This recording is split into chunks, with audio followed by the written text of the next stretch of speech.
joining us now. There he is on the guest hotline, powered by Gruber Law. One call, that's all. Peter Bukowski from the Elite Newsletter and Locked on Packers. Follow him on X at Peter_Bukowski.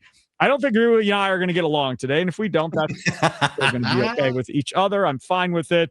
But I am interested to kind of see where we're both at on this to a certain degree. When I did a post-game show Saturday night, me and Josh Albrecht from Inside Wisconsin Sports, who's filling in for Tommy Wirtz, I was getting bombarded and yelled at from everybody because everybody's like, they got to fire him. They got to fire LaFleur.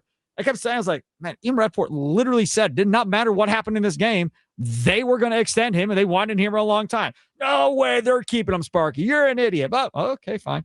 So here comes the announcement today from Adam Schefter and saying that they're working towards it. Now, since then, Schefter has hedged his bet a little bit and said, well, just because they're working on an extension doesn't mean there'll be one. We have a poll question up right now on X at WS Sports Radio. How long an extension would you offer Matt LaFleur, Peter Bukowski? 1 year, 2 years, or 3 years? I think you can't go any less than two. Any less than two, it's like, what are you doing the extension for? I think if you're the Packers, why would Matt sign it if it's one? That's my. That's what I mean. Like you're not signing that, and so it's like you either think he's the guy, and so you give him at least a 2-year extension. Remember, he's still got 1 year left on the deal, or you move on. And I do think it's interesting though that there's been a lot of talk about this extension and the money. Have you noticed? A lot of national writers, local writers, Tom Silverstein saying, look, they're going to work on this. They're going to see if they can make the money work. Albert Breer landed on $15 million as the cutoff point. Rob Domofsky said if he wants $16 million, that might be too much. It seems like there has been some agent plant seeding around here with the media about what is going on here. And it seems like the Packers are saying, we don't want to pay too much. And Matt LaFleur's side is going, they don't want to pay too much. And this has become a war now that is being played out in the media. We just talked about that on this show, Charlie and I, because there was an article, I don't remember where it was from, that sectioned off the tiers of coaches and how much they were all making. And they said that LaFleur was somewhere between like 7 and 9 or whatever. But the elite tier of coaches that are making 15 or more, they got rings, right? I mean, for the most part, they got rings in that tier. He's never even been to the damn Super Bowl. So if I'm Ed Policy and the Packers, it's like, all right, Matt, let's say he's making 8. I'll go up to 12, maybe 13 million. But based on your record and your playoffs versus the guys that are above you, like there's no way he can be in that conversation, Peter. Well, I mean, look, there's what your value is, and then there's what people are willing to pay. And sometimes those are not the same thing. They're your value to Green Bay, I mean. And your value is what people are willing to pay on the open market. And I think that's where this is interesting because the Falcons, I think the Falcons would give him 15, 18, 20. Matt Ryan, for sure. I think the Dolphins would consider 15, 18, 20. John Eric Sullivan from the Packers front office now down there. So if you're Matt LaFleur, you're going, hey, those guys are willing to pay me. I want to be here. He said on the mic yesterday, Sparky, this is a one-of-one job. This is the job in the NFL that I would want. Now, it also happens to be the one he currently has. So he does kind of have to say that. He can't be like, hey, it would be great working with Matt Ryan, who's going to let me do whatever I want. Like, you can't do that. So to me, I can't think of an example. And you tell me if you can think of one. I can't think of an example of a situation with a head football coach where the team said, we want him back. The coach said, I want to be back, and money got in the way. I just can't think of an example of that. Now, there have been times when it's been power, when it's been things like that. Think about this, though, Sparky. In 1999, I believe it was, the Packers traded Mike Holmgren to the Seattle Seahawks. He got $4 million from the Seattle Seahawks to be their general manager and head coach. You know what Matt LaFleur got on his first deal? 5 on his very first deal. So he didn't get the inflation. He was the cheap head coaching option when they signed him originally. And so part of this is also sticker shock. They haven't had to coach search for a guy as good as Matt LaFleur has been in the regular season. Since then, again, if Matt LaFleur's on the open market, the Falcons are paying him a lot of money. The Dolphins are paying him a lot of money. The Giants would pay him a lot of money if they can't get John Harbaugh. So who knows? The Ravens. I think Matt LaFleur, Lamar Jackson, like that would be fun as hell to me. So this like he does have the market to negotiate against, and that helps him in this case. Peter Bukowski, the Elite Newsletter, Locked on Packers, joining us here on Wisconsin Sports Daily, served up by Wendy's on the Wisconsin Sports Radio Network. So let me ask you this. if Ed Policy comes to you, Peter Bukowski goes, all right, man, I know you may not be happy. I'm extending Matt LaFleur and all that. Okay, fine. Here's a piece of paper. Write down the names of other people on this coaching staff that you would like to see move on from. Who's on your list? Well, I don't think they're going to have a choice on Jeff Hafley. I think he's getting one of these jobs, right? So like, I don't know. I don't know if after Micah Parsons that because again, everybody else doesn't have Micah Parsons. So I don't know if after Micah Parsons, he proved enough to everybody else that, oh yeah, no matter who he has, it's going to work. And then this last blow up in the second half, like I agree with you that I wouldn't be surprised if he got one. I just don't think it's lock, stock, and barrel like Matt LaFleur is making it out to be. I do because I think if the Dolphins can't trade for Matt LaFleur, they're gonna try and do everything they can to get Jeff Hafley, assuming they can't get John Harbaugh, who I think is also in their sights. I just don't think he's going to Miami. So, but he would not be on my list, to be clear. I just think they're gonna have to get a new defensive coordinator. This would start on the bottom with the offensive line coach. I just don't think the quality of the play has been good enough. Luke Butkus, who was promoted from assistant offensive line coach when they promoted Adam Stenavich. And it seems like, and Sparky, this is not my favorite phrasing, but I have to use it because it's the phrasing. I think this coaching staff got Peter principled a little bit. I think Adam Stenavich was a very good offensive line coach. I don't think he's been I don't think we've seen anything to suggest he's a very good offensive line coach the offensive coordinator, because the things he's supposed to be good at have atrophied over the course of him getting more power. That tells me there's a problem here. So I think this team needs some fresh ideas. And what I said on Locked On Packers today is I think they need someone Matt LaFleur sees as more of a co-head of the offense, more of an equal. Could you bring in someone who's got some experience, who's got some juice? Would you consider someone like Todd Monken just to give you a fresh perspective? One of the things that I had suggested on Twitter that I love, the first name might not get you excited, but the second name I think will. You bring the Callahan father-son over. Brian Callahan was the head coach at Tennessee, but worked for Zach Taylor in Cincinnati. He becomes your OC, your non-play calling OC. He's got an analytics bent to him. And then you bring his dad, Bill Callahan, who's one of the best offensive line coaches of his generation, to help revitalize this offensive line. I think that would make a lot of sense. To me, those are the big ones: offensive coordinator, offensive line. And then of course, like, I just assume Rich Bisaccia is on the list. Like, he is the list in a lot of ways.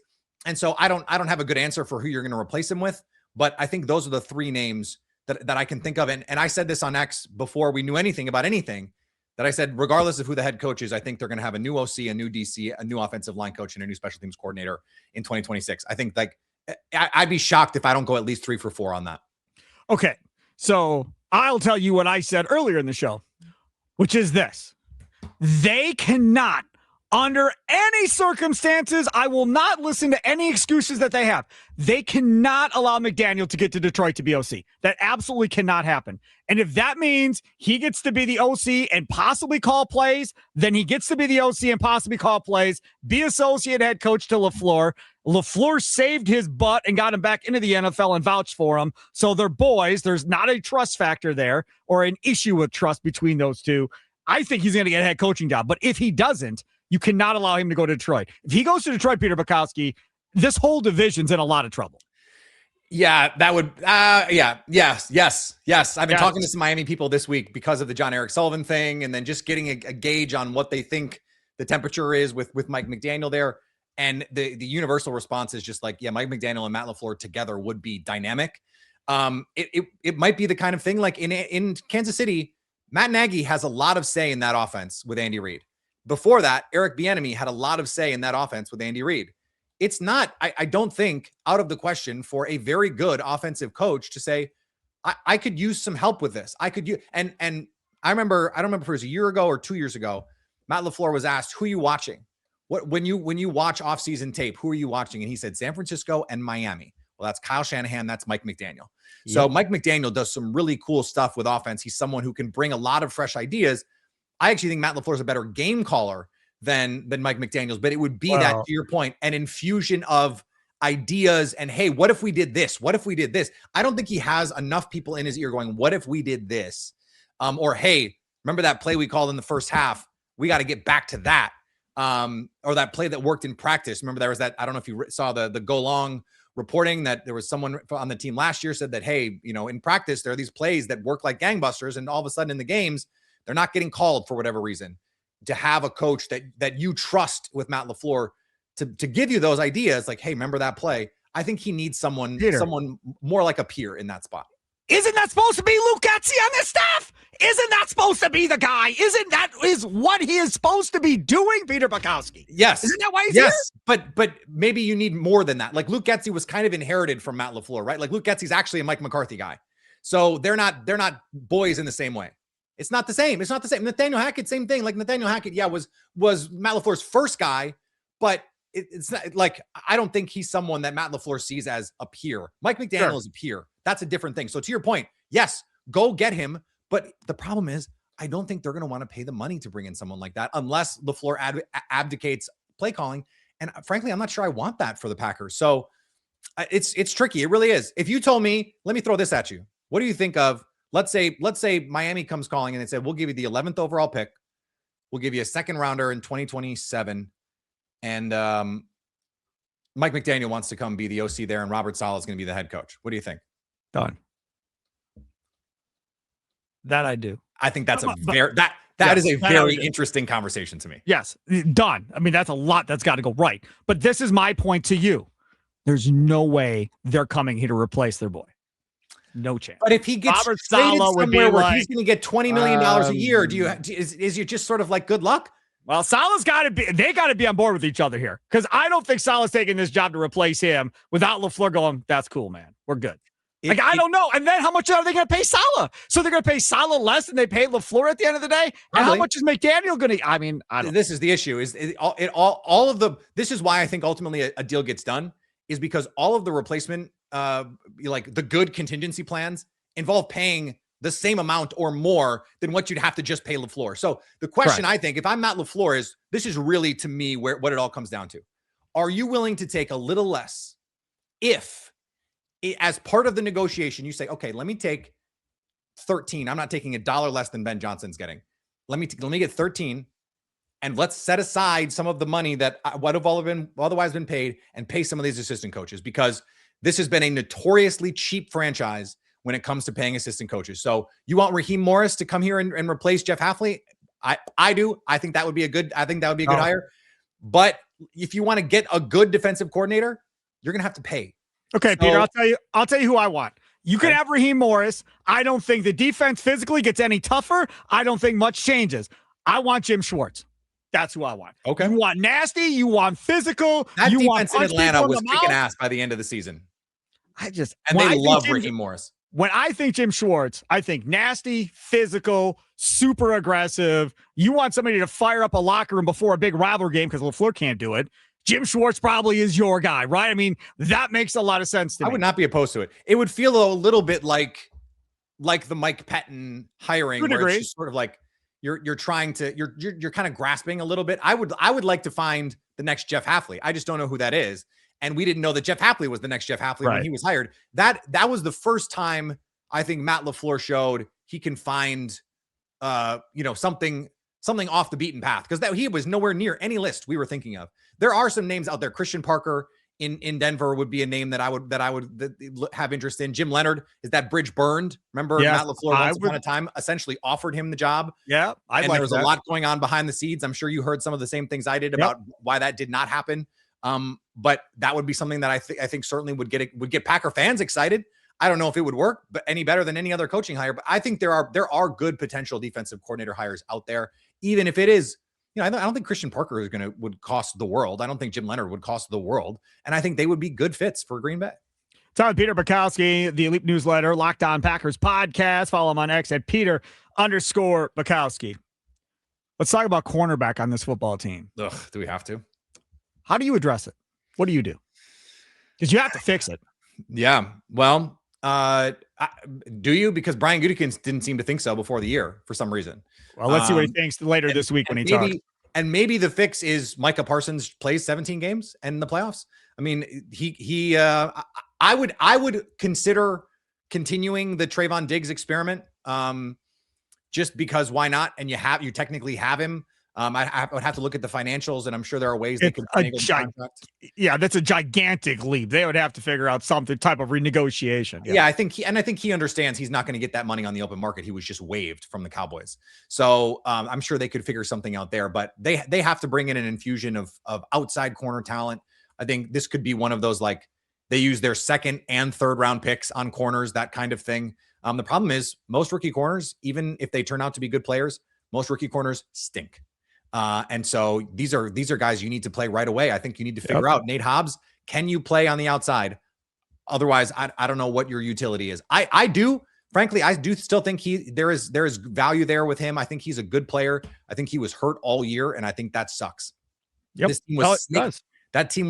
team was so snake bit with injuries, and you could hear them. Like, if you listen to any of the sound today, they're all just sort of like, it'd be really nice to have all of our guys be healthy in a game like this. Like, when was the last time they did? And I think the answer is 2019. David Bakhtiari. They just didn't have enough guys in 2019. Bakhtiari called him out on it on social media about, at some point here, we've got to figure out the injury problem agreement. Like, enough is enough. And it's consistently every year injuries, and then it's hard to overcome. I mean, a lot of people think they beat the Buccaneers in the playoffs that one year if he doesn't go down with an injury. Listen, I agree, but here's the other problem, and here's another reason for Adam Stenavich not being the OC anymore. 2020, David Bakhtiari goes down. They flipped sides with Billy Turner, played Rick Wagner, rather than leaving Billy Turner on the right side and letting Elton Jenkins play left tackle, who at the time was capable. We saw him, in fact, I believe, to open 2021, look like a left. I think he played the first game of 2021 as a left tackle. Looked like a left tackle before he got hurt. I think that might have been the fix. 2021, David Bakhtiari still not back. They had been playing with Yosh Nijman at left tackle and Billy Turner at right tackle. They decide, when they can't get Bakhtiari back in week 18, to change the offensive line that had been working. They flipped Billy Turner to left. They put in the journeyman Dennis Kelly at right tackle, and they couldn't block anybody against San Francisco. They have consistently gotten these things wrong. That is an Adam Stenavich and a Luke Butkus problem, and that's why they need to be gone. That's why they need to find some new people to manage that, because you can't have that problem. You asked me about cornerbacks. We wound up on offensive line, because this to me is still the biggest problem for the Packers. The winning in the trenches. They got their butts kicked in the second half against the Bears in the trenches. They got their butts kicked, and you can't have that. What other radio show in this country will you hear Yosh Nijman, Kelly, Billy Turner? Nobody else in this country talking about those dudes today. I promise you, after the Packers lose to the Bears. Peter Bukowski, thanks for coming on as always. And of course, on the way out, I always let you promote. Go ahead.